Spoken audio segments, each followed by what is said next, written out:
महाकालीमा भारतले बनायो एकतर्फी रूपमा पक्की तटबन्ध, प्रतिकार गर्ने नेपालीलाई गोली हान्ने दियो चेतावनी, सरकार भने मूक दर्शक बन्यो।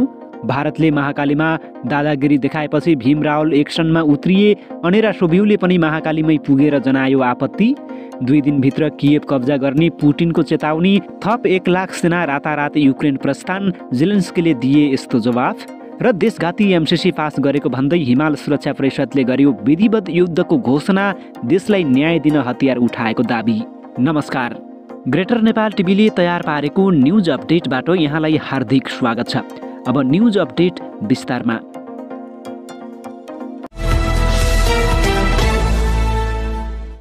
एकअर्काको सहमति बिना सीमा नदीको बहाव प्रभावित हुने संरचना निर्माण गर्न नपाइने भए पनि भारतले दार्चुला सदरमुकाम नजिकै नदी किनारमा एकतर्फी पक्की तटबन्ध बनाइरहेको छ। यो विषयमा स्थानीयले लगातार गुनासो गर्दा पनि सरकारले भारतसँग संवादको पहल नगर्दा तनाव बढेको छ। मङ्गलबार वारिपारीका सर्वसाधारण बीच भएको तनाव प्रशासनिक पहलपछि मत्थर भएको छ।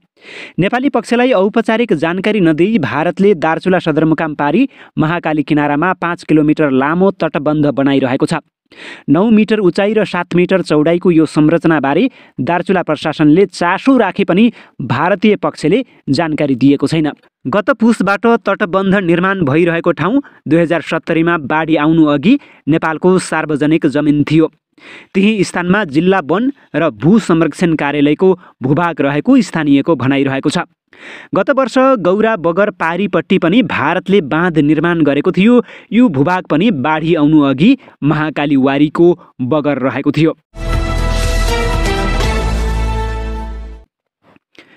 नेकपा एमालेका नेता डाक्टर भीमबहादुर रावलले भारतले नेपाली भूमि मिच्दा सरकार मौन बसेको भन्दै आक्रोश पोखेका छन्। दार्चुला सदरमुकाम खलङ्गामा नदीले कटान गरेको नेपाली भूभाग पनि मिचिने गरी भारतले तटबन्ध बनाएको र स्थानीयले विरोध गर्दा ढुङ्गा हानाहानकै अवस्था सिर्जना भएका बेला सरकारले पहल नगरेको भन्दै रावलले आक्रोश पोखेका हुन्। दार्चुलाको सदरमुकाममा वन कार्यालय समेतलाई महाकालीको बाढीले बगाएर कार्यालय रहेको भूभाग नदी पारी भारततर्फ परेको थियो, उनले भनेका छन्। त्यसमा भारतले आधिपत्य जमाउन लागेको समाचार परम देउबाले थाहा पाउनुपर्ने हो, सरकार मौन किन? रावलले देशको भौगोलिक अखण्डताको रक्षाप्रति देशघाती सरकार मात्र उदासीन हुन सक्ने भन्दै आलोचना गरेका छन्। यसैबीच भारतले नेपाली भूमि मिचेर तटबन्ध निर्माण गरिरहेको विषयमा एमालेको भातृ सङ्गठन अनेरा सोभिउले गम्भीर ध्यानाकर्षण भएको जनाएको छ। अध्यक्ष सुनिता बराल सहित दार्चुला पुगेको अनेरा सोभिउको टोलीले सीमा क्षेत्रको निरीक्षण गर्दै एकपक्षीय रूपमा नेपाली भूमि मिचेर तटबन्ध निर्माण गरिरहेको भन्दै आपत्ति जनाएको हो। नेपालको अतिक्रमित भूमि कालापानी, लिपुलेक र लिम्पियाधुरा फिर्ता लिनुपर्ने कर्तव्य बोकेको वर्तमान सरकार एकपक्षीय रूपमा तटबन्ध निर्माण हुँदा पनि मूक दर्शक बनेर बसेको भन्दै अनेरा सोभिउले दुःख व्यक्त गरेको छ। विज्ञप्तिमा भनिएको छ, यही मिति 2078 फागुन 24 गते दार्चुला जिल्लाको महाकाली नगरपालिका वडा नम्बर 4 खलङ्गामा भारतीय पक्षले अन्तर्राष्ट्रिय कानुनको उल्लङ्घन गर्दै हेपाहा शैलीमा एकपक्षीय रूपमा नेपाली भूमि मिचेर तटबन्ध निर्माण कार्य सुरु गरेको प्रति अनेरा सोभिउको गम्भीर ध्यानाकर्षण भएको छ। कालापानी, लिपुलेक र लिम्पियाधुरा फिर्ता लिनुपर्ने कर्तव्य बोकेको वर्तमान परमादेशी सरकार उक्त कार्यमा मूक दर्शक हुनु दुःखद हो। सीमा रक्षार्थ उक्त क्षेत्रका स्थानीयले प्रतिकार गर्दा भारतीय पक्षबाट भएको दमनको घोर भर्त्सना गर्दछौँ। साथै सीमा जस्तो संवेदनशील विषयमा समेत दार्चुला प्रशासनले मौनता साध्नुले हाम्रो राज्य सीमा सुरक्षामा हदैसम्मको गैर जिम्मेवार छ भन्ने प्रश्न देखिन्छ।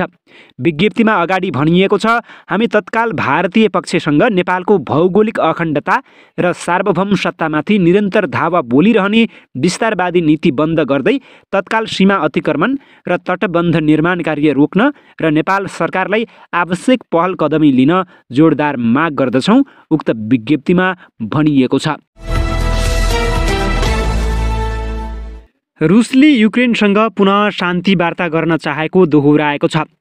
रुसका प्रवक्ता डिमित्री पेस्कोभले बुधबार दिएको जानकारी अनुसार रुसले युक्रेनसँग जतिसक्दो चाँडो वार्ता गर्न चाहेको बताएका हुन्।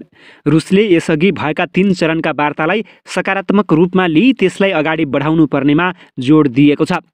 हामीले युक्रेनबाट विस्थापित भएका सबैको रक्षाका लागि र उनीहरूको सहयोगका लागि पर्याप्त प्रयास गर्नेछौँ उनले भनेका छन्।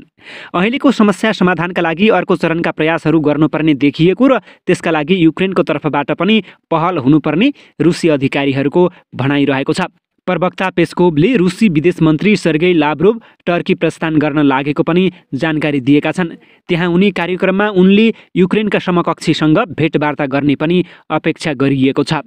युक्रेनी राष्ट्रपति भलोदिमिर जेलेन्स्कीले रुसी युद्धको डटेर सामना गर्ने सङ्केत दिएका छन्।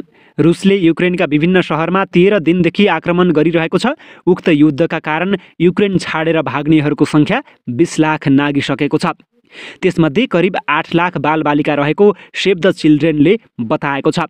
युक्रेन छाडेका आधाभन्दा बढी शरणार्थीहरू पोल्यान्ड पुगेका छन्। त्यसबाहेक हङ्गेरी र स्लोभाकियामा पनि युक्रेनीहरूको सङ्ख्या बढिरहेको छ। युक्रेनमा रुसी सैनिकहरूको कारबाहीका विषयमा जारी गरिएका नक्सा हेर्दा रुसले निर्णायक विजय पाउनै लागेको देखिएको छ। रुसी राष्ट्रपति भ्लादिमिर पुटिनले युक्रेनको राजधानी कियेभलाई 2 दिनमा कब्जा गर्ने योजना बनाएको विलियम ब्रन्सनले बताएका छन्।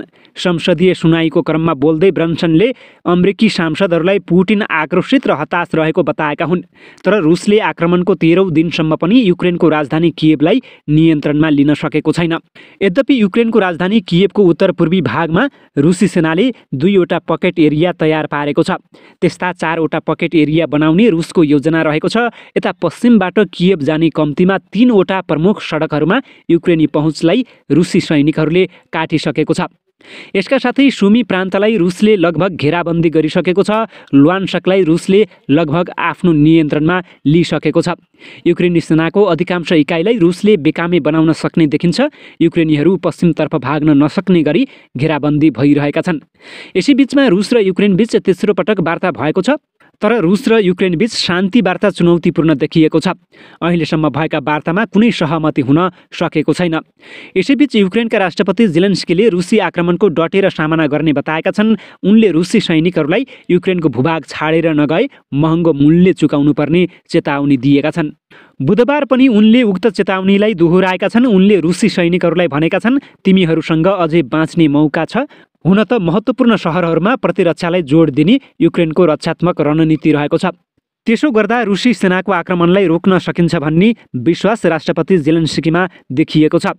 यससँगै युक्रेनले आफ्नो आकाशमाथि नो फ्लाइ जोन लागू गर्न र रुसमाथि अन्तर्राष्ट्रिय प्रतिबन्ध लगाएर आफूलाई थप समर्थन गर्न अपिल पनि गरिरहेको छ। राष्ट्रपति जेलेन्स्कीले बुधबार पनि युक्रेनमा नो फ्लाइ जोन लागू गर्न दोहोऱ्याएर आह्वान गरेका छन्। सैन्य भाषामा नो फ्लाइ जोन भन्नाले युद्ध वा निगरानीलाई रोक्न भन्ने बुझिन्छ। नो फ्लाइ जोन लागू गरेपछि कुनै पनि विमान त्यस क्षेत्रमा प्रवेश गर्न सक्दैन। यसअघि युक्रेनी राष्ट्रपति जेलेन्स्कीले नो फ्लाइ जोन घोषणा नगरेकोमा नेटोको आलोचना गरेका थिए। उनले यसलाई कमजोरी र एकताको अभाव भनेका थिए। तर यसले अन्य देशहरूमा युद्धको जोखिम बढाउन सक्ने नेटोले जनाएको छ। तर रुसी राष्ट्रपति भ्लादिमिर पुटिन पनि नेटोले युक्रेनमा नो फ्लाइ जोन लागू गरे उसलाई शत्रु सरह व्यवहार गर्ने बताइसकेका छन्। उनले भनेका छन्, युक्रेनमा नो फ्लाइ जोन लागू गर्ने कुनै पनि देशलाई युक्रेन युद्धमा संलग्न मानिनेछ। यता रुसी विदेश मन्त्री सर्गेई लाभ्रोभ र युक्रेनी विदेश मन्त्री दिमित्र कुलेबा बीच टर्कीमा भेट हुन लागेको छ। रुसी अधिकारीहरूका अनुसार फेब्रुअरी 24मा युक्रेनमा रुसले युद्ध सुरु गरेपछि उनीहरूबीच हुन लागेको यो पहिलो बैठक हो। लाभ्रोभ एउटा अन्तर्राष्ट्रिय कूटनीतिक मञ्चमा सहभागी हुन टर्की जान लागेका हुन्। टर्कीमा रहँदा नै कुलेबासँग भेट्ने उनको योजना रहेको छ। रुसले उक्त बैठकमा पनि युक्रेनी अधिकारीहरू समक्ष नेटोमा सहभागिता नहुने, सेना कटौती गर्ने, पश्चिमा देशहरूबाट हात हतियार आयात नगर्ने र रुसी मामिलामा तटस्थ बस्ने जस्ता मागहरू अघि सार्ने सङ्केत देखिएको छ।